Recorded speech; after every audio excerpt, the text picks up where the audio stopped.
দর্শকে দেখুন একাধারে বেশ কয়েকজন সাংবাদিকের যারা রিজার্ভ ফোর্সে দায়িত্ব ছিল তারা কিন্তু একজন পর এক কয়েকজনের উপর হামলা করছে।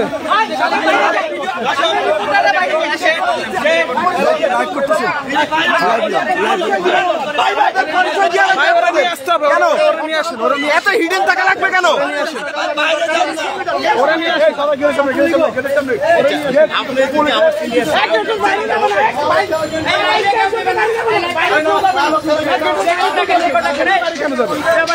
গেটের বাইরে কি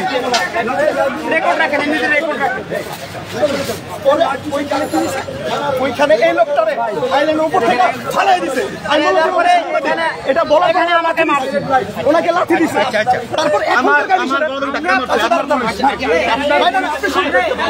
আচ্ছা না, আমরা এখন জিজ্ঞাসা করতে আসছি, শোনেন উপর লাথি দিছে একজন, এখন আমরা জিজ্ঞাসা করতে আসছি এগ্রিসিভ হলো কেন আমাদের উপরে? আচ্ছা চুপ থাকেন ভাই, ভাই ভাই কলিগ ভাই করব ভাই, ভাই এখানে লাঠি নিয়ে বেরিয়ে আসছে চিকন করে। আরে বাচ্চা, ও বাচ্চা, ওর পরিচয় লাগবে। বাচ্চা, ও গোপালী, ওকে ওকে ওকে ও গোপালী, ওর ফুটেজ নিয়ে আমরা চলে যাব, আপনাদের কিছু করতে হবে না। আপনার আপনি ছিলেন না, জানেন হামলা করতে আসছে আমাদেরকে সবাই। আমি একা যাবো, ভাই সবাই যাবে ভাই, ওকে ছেড়ে দেন, ওর ফুটেজ নিয়ে আমরা চলে যাই। অভিযোগ ওই ছেলেটাকে নিয়ে আপনি সামনে না পারেন আর খালি ভিডিও নেব, ওকে ওর দেখতে কেমন খালি ভিডিও নেব। আমার একটা ছেলে গলা ধরে ধাক্কা মারছে। তারাই আসছে। সবাই আসবে ভাই, সবাই আসবে। ও মাথা চুপ পেলে আমার লাথি দিছে।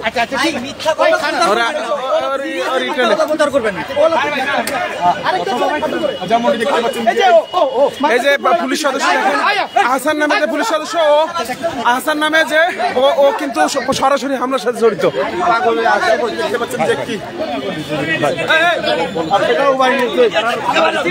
সবাই গেটের বাইরে যান, কেউ এখানে থাকবেন না ভাই, প্লিজ সবাই গেটের বাইরে যান। আমরা সাংবাদিকরা এখানে বসবো, আমরা গেটের সামনে বসবো। দর্শক, আহসান নামে এক পুলিশ সদস্য কিন্তু সরাসরি সাংবাদিকদের উপর হামলা, বেশ কয়েক দফায় কয়েকজন সাংবাদিককে কিন্তু হামলা করছে এই আহসান নামের পুলিশ। এবং সাভার থানাতে অভিযোগ জানাতে আসলে তারা কিন্তু আবারও বারবার সেখানে পুলিশের সদস্যরা কিন্তু তাদের উপর হামলা করে। দেখছেন এখন কেডি মারতে আসছিল আহসান, ওর নাম আহসান, কনস্টেবল আহসান।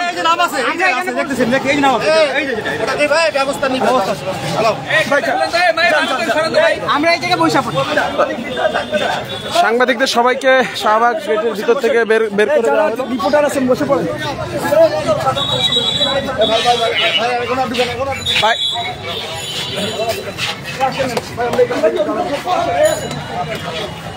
ভাই বাহিরে যায়, এখনো সেই অভ্যাস করা যায় না।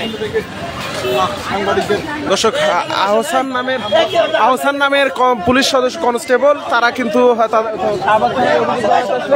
সে কিন্তু সাংবাদিকদের উপর সরাসরি হামলা করে এবং কয়েক দফা কিন্তু কয়েকজন সাংবাদিককে কিন্তু লাঠি মারে এবং একজন সাংবাদিককে কিন্তু তার ডিভাইস কেড়ে নেওয়া সহ বেশ কয়েক দফা দাবিতে কিন্তু তারা অনশন করে।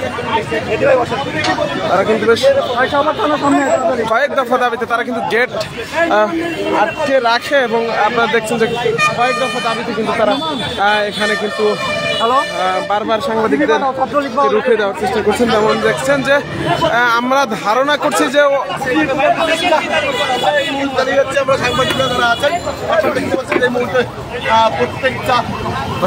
দেখছেন যে আহসান নামের এক পুলিশ কনস্টেবল কিন্তু দায়িত্বরত সাংবাদিকদের উপর কয়েক দফায় কয়েক দফায় কিন্তু হামলা করেছে। যেমন দেখছেন যে তাদেরকে হামলা করে সাংবাদিকরা ফুটেজ কালেক্টের জন্য কিন্তু তাকে ধরে ফেললে সে তখন কিন্তু সে পুলিশ সদস্যরা কিন্তু তাকে সেফ করার জন্য কিন্তু ভিতরে নিয়ে যায়। যেমনটা দেখছেন শাহবাগ থানায় কিন্তু আমরা রিপোর্টার যারা তারা কিন্তু বসে পড়েছি, এখানে কিন্তু আমরা বসে পড়েছি। আমরা কিন্তু বিচারের জন্য শান্তিপূর্ণ অবস্থান করছে সাংবাদিকরা কিন্তু সবাই শান্তিপূর্ণ অবস্থান করছে। সাংবাদিকরা কিন্তু সবাই শান্তিপূর্ণ অবস্থান করছে, যেমন দেখছেন সবাই কিন্তু আমরা শান্ত। আমাদের ভিতর থেকে বাহির করে দেওয়ার পরে কিন্তু আমরা শাহবাগ থানার গেটে বসে পড়েছি। ভিতর থেকে বাহির করে দেওয়ার পরে কিন্তু আমরা শাহবাগ থানার ভিতরে বসে পড়েছি এবং রিপোর্টার যারা আছে তারা কিন্তু সবাই শাহবাগ থানার গেটের সামনে কিন্তু অবস্থান নিচ্ছে এবং আমাদের দেখছেন যে পুরো শাহবাগ থানাতে কিন্তু আমরা অবস্থান করছি। আহসান নামের এক কনস্টেবল এবং আরেকটি কনস্টেবল কিন্তু সাংবাদিকদের উপর সরাসরি হামলা করে এবং হামলার সাথে হিংস্রতা এবং একটি নির্মমতা যে ঢুকে গেছে, যে তেমনটি মূলত আজকে সাংবাদিকের সামনে ফুটে তুলেছে এবং সাংবাদিকদের গায়ে হাত। যেমন দেখছেন সাংবাদিকরা কিন্তু এখানে সরাসরি শান্তিপূর্ণ অবস্থান নিয়েছে এবং শান্তিপূর্ণ অবস্থান কিন্তু নিয়েছে সাংবাদিকরা। পুরো সাংবাদিকরা কিন্তু শান্তিপূর্ণ অবস্থান নিয়েছে এবং শান্তিপূর্ণ অবস্থান নেওয়ার পর বাংলাদেশ প্রতিদিন, কালের কণ্ঠ সহ বেশ কয়েকজন সাংবাদিকদের উপর কিন্তু নৃশংসভাবে হামলা করে পুলিশ। এবং যেমনটা আপনারা দেখছিলেন যে আহসান নামে এক কনস্টেবল এবং একজন পুলিশ, তার নামটা খেয়াল করিনি আমরা, একজন পুলিশ তখন আমাদের উপরে লাঠি নিয়ে এগিয়ে আসে। সে এমন একটা ভাব করে যে ওইখানে আমাদেরকে হামলা করবে, ওইখানে আমাদেরকে আবার মারবে। তারপরে যখন আমরা তাকে যখন অন্যান্য পুলিশ ভিতরে নিয়ে যায়, তখন আমরা যখন তার কাছে যাই তখন ভিতর থেকে আবার পুলিশে আমাদের উপরে লাঠি মেরে ধাক্কা দিয়ে সরিয়ে দেওয়ার চেষ্টা করে। এর জন্য আমরা এই মুহূর্তে শাহবাগ থানার সামনে অবস্থান করেছি যতক্ষণ না পর্যন্ত আমরা এই শাহবাগ আমাদের উপরে কেন হামলা করা হলো এবং আমরা হামলা করে আমরা বিচার চাইলাম। বিচার চাওয়ার সময়ও আমাদের উপরে কেন আবার লাঠি মারা হলো, ধাক্কা দেওয়া হলো, সেই কথা জবাব আমাদেরকে না দেওয়া পর্যন্ত আমরা এই শাহবাগ থানা ছাড়বো না। আরে ভাই, আমরা তো এখানে আমরা হচ্ছে যে সংবাদকর্মী, আমরা কেউ এই জায়গার মধ্যে থানার মধ্যে হামলা করতে আসি না, কিচ্ছু করতে আসি নাই।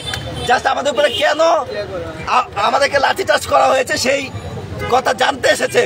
সেখানে কেন আমাদের উপরে গালিগালাজ করা হবে, কেন আমাদের উপরে হামলা করা হবে পুনরায়, থানার ভিতর থেকে বের করে দিছে। যে পর্যন্ত এখানে এসে ক্ষমা চাইবে জাতির সম্মুখে, সে পর্যন্ত আমরা এখানে অবস্থান কর্মসূচি পালন করব। আমাদের হাতে বুক থাকার পরেও, আমাদের গলায় আইডি কার্ড থাকার পরেও আমাদেরকে কেন হামলা করা হলো?